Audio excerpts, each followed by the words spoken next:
மனிதன் நாகரீகம் எனும் கொடிலில் ஏறி வசிக்கத் தொடங்கும் முன் ஒலிகள் அரைக்கூவல்களாய் வடிவம் பெற துவங்கிய காலம் தொட்டு கல் தோன்றி மண் தோன்றா காலத்தில் முன் தோன்றிய மூத்த மொழி அன்னை தமிழ் மொழி. காலமெல்லாம் கடந்து நிற்கும் நம் தமிழ் மொழி உலகின் மிக பழமையான மொழி என்று கருதப்படுகிறது.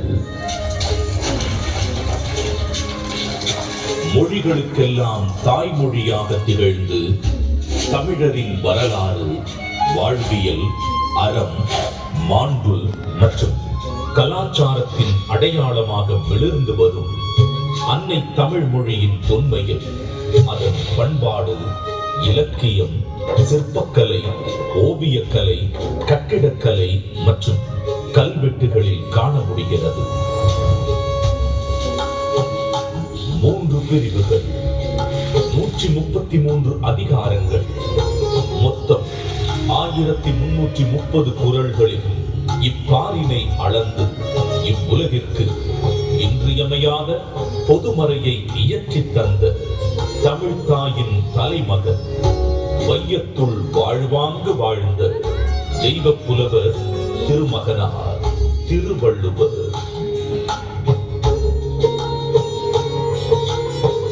ஐயன் வள்ளுவனின் பிறந்த வருடம் தமிழக அரசால் கிமு 31 என்று வழங்கப்படுகின்றது.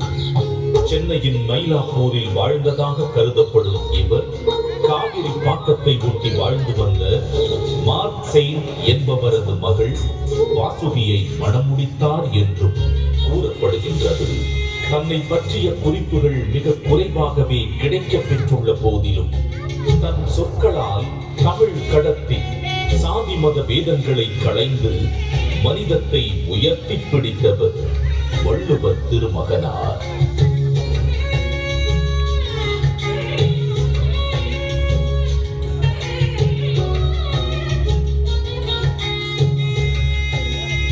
சுமார் 2000 ஆண்டுகள் பழமையான சங்க இலக்கியத்தில் 11 கீழ்கணக்கு நூல்களில் ஒன்றான திருக்குறளை தமிழ் மொழியின் தலைசிறந்த நீதி நூல்களில் ஒன்றென கூறலாம்.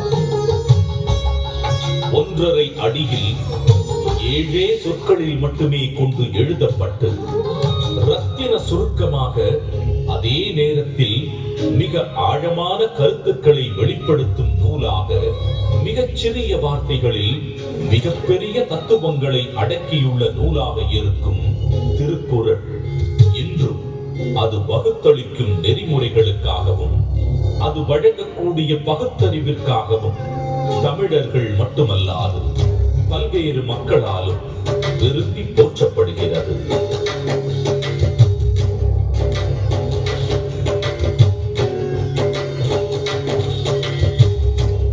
அறம், பொருள், இன்பம் என்று 3 பிரிவுகளாக அமைய பெற்றுள்ள திருக்குறளில் முதல் பகுதியான அறம் எனும் பிரிவில் மனித ஒழுக்கத்திற்கு மெய்யியல் மற்றும் தத்துவார்த்த கோட்பாடுகள் நிறைந்துள்ளன.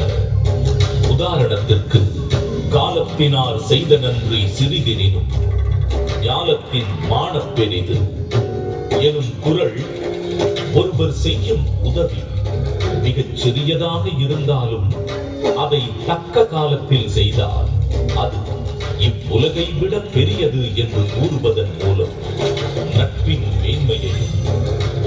செய்வதன் முக்கியத்துவத்தையும் எடுத்துரைக்கிறது. அடுத்த பிரிவான பொருட்பாலின் வாழ்வுக்கு தேவையான பொருளீட்டுதல், சுய மற்றும் சமூக முன்னேற்றத்திற்கான குரல்கள் இடம்பெற்றுள்ளன.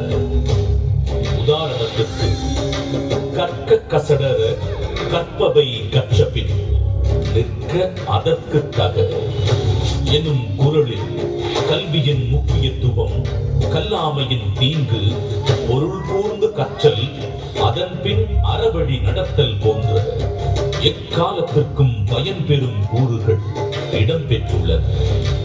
மூன்றாம் பிரிவான இன்பத்துப்பாலில் இல்வாழ்க்கைக்கு தேவையான அகக்கூறுகள் இடம்பெற்றுள்ளன. உதாரணத்திற்கு, உடம்பொடு உயிரிடை எண்ணமற்றன, மடந்தையொடு எம்மிடை நட்பு எனும் குரல் உடலும் உயிரும் பிரியாமல் ஒன்றாக இருப்பது போல இல்லற வாழ்க்கையில் இருப்போர் ஒன்றாக இருத்தல் வேண்டும் என்ற பொருளுடன் காதலின் சிறப்பையும் இல்வாழ்வின் மேன்மையையும் உணர்த்துகிறது. ஏறத்தாழ 60க்கும் மேலான உலகின் பல்வேறு மொழிகளுக்கு மொழிபெயர்க்கப்பட்ட திருக்குறள் உலகெங்கும் அதிக அளவில் மொழிபெயர்க்கப்பட்ட சமயம் சாரா நூல்களில் ஒன்றாக திகழ்கிறது. திருக்குறளின் இலக்கிய வடிவமும் பொருளடக்கமும் அதன் செம்மொழி தன்மையை வெளிப்படுத்துவதுடன் உலக இலக்கியத்தின் ஒரு மாபெரும் ஆவணமாகவும் விளங்கி தமிழின் தொன்மையையும் தமிழர்களின் பெருமையையும் இப்புவியெல்லாம் கொண்டு சேர்த்துள்ளது. வள்ளுவருக்கும் அவருடைய குரலுக்கும் பெருமை சேர்க்கும் வண்ணம் அன்றைய தமிழகத்தின் முதலமைச்சராக இருந்த முத்தமிழறிஞர் டாக்டர் கலைஞர் மு. கருணாநிதி அவர்கள் திருக்குறளுக்கு உரை எழுதியது மட்டுமல்லாமல் பேருந்துகளில் திருக்குறள், பள்ளிப்பாடங்களில் திருக்குறள், திருக்குறள் கவியரங்கம், திருக்குறள் ஆய்வு என எளிய மனிதருக்கும் வள்ளுவரை கொண்டு சேர்த்தார்.